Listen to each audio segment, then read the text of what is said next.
Good day mga ka-farmer, kumusta kayong lahat at welcome back dito sa ating YouTube channel. And today's video ay nagkabit na kami ng plastic mulch. Yan, kasama namin si Princess, si Pam, si Maymay at si Vine doon. So ngayon, i-share ko naman sa inyo paano kami nagkakabit ng plastic mulch. So kailangan natin ng plastic mulch. Kailangan din natin ito ng mga bamboo clippings. At syempre, kailangan na-prepare na natin yung ating bed. Dito nga lagi kong pinapakita sa inyo, medyo malalim ng konti sa gitna, no? Dahil dyan nga namin pinapagos yung tubig bago namin kinakaberan ng plastic mulch. At pag natapos namin ito ikabit yung plastic mulch, ang susunod naman ay magtatanim na tayo ng talong. Ito ang Calixto F1. Okay, so pakita ko sa inyo paano tayo nagsisimula. Dali natin tong bamboo clippings.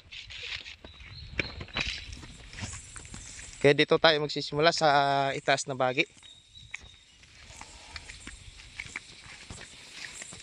Sakto naman ngayon ay hapon na at naka 5 plat na kami ni Vine kabit. Ito pang 6 na. So bali na sa 8 plat yung makagawa natin ngayon. Tingnan natin kung kakasya pa itong plastic mulch. So dito sa pinakasimula ay ayan, ito yung plastic mulch. Naka-roll muna yan siya dito sa kahoy. Tapos pinustihan natin ng dalawa dyan, kabilaan. Then hihilain natin papunta doon sa dulo na yun. Okay, sige, hilain natin. Mas maganda dito ka farmer, 2 piraso yung hihila nito. Yan, tapos meron lang siyang kahoy na nakatusok sa gitna para ikot lang yung plastic mulch. Yan. At yung silver pala yung nasa ibabaw. Yung itim naman sa ilalim.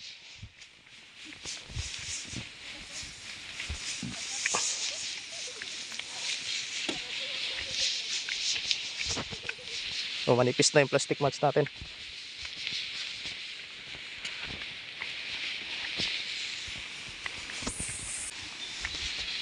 Ngayon, pagdating dito, mga 1 metro na lang yung layo ay hindi natin papaikutin yung plastic mulch. Pipigilan natin umikot.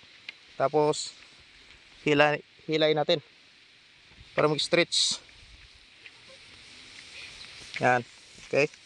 Tapos saka natin ilalapag.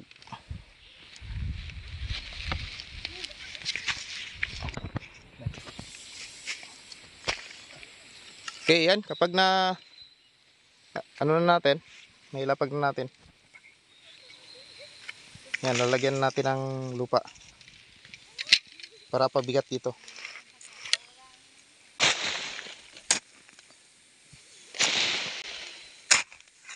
So yung haba nito siguro ay nasa 20 meters.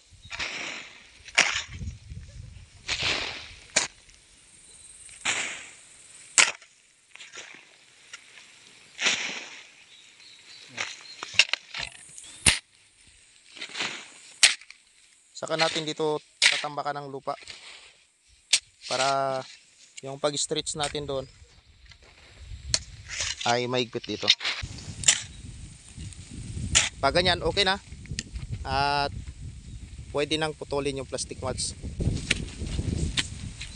para makabit na naman natin sa kabilang dulo. At ito, susunod natin gagawin ay kailangan nating itip o lagyan natin ng pangdikit katulad nito.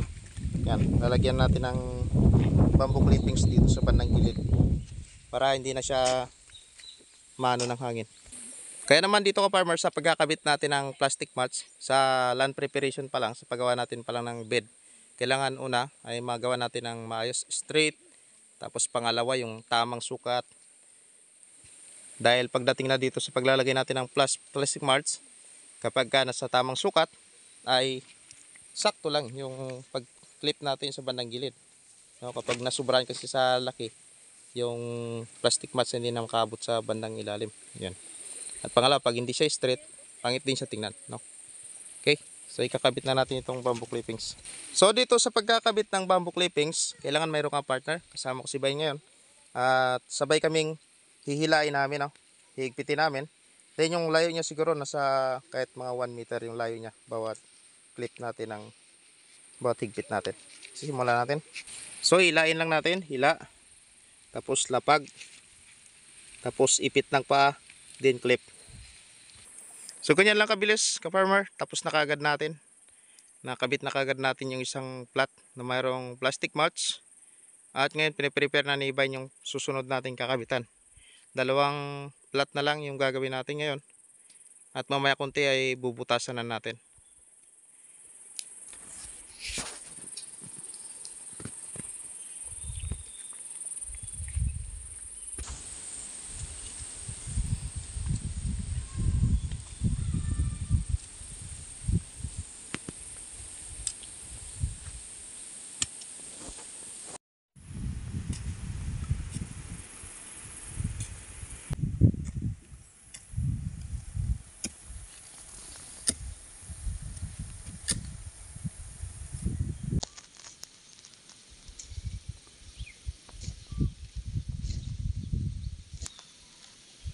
Ngayon ka-farmer ay susubukan natin na buhusan ng tubig itong mga plat na to.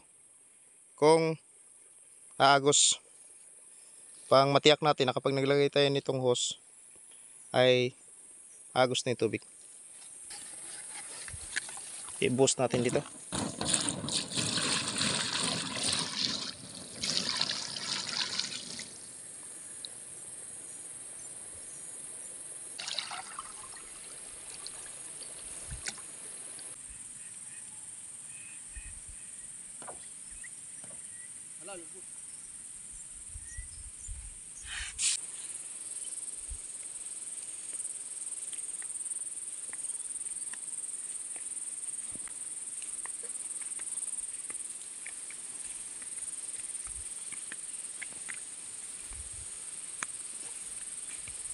Tapos natin yung 8 plat. Pagkatapos niya, ang ginagawa ni Bay ngayon ay binubutasan na itong ating plastic mulch. Gamit yung pambutas natin na bakal na binaga. So ang layo nito ay 1 meter.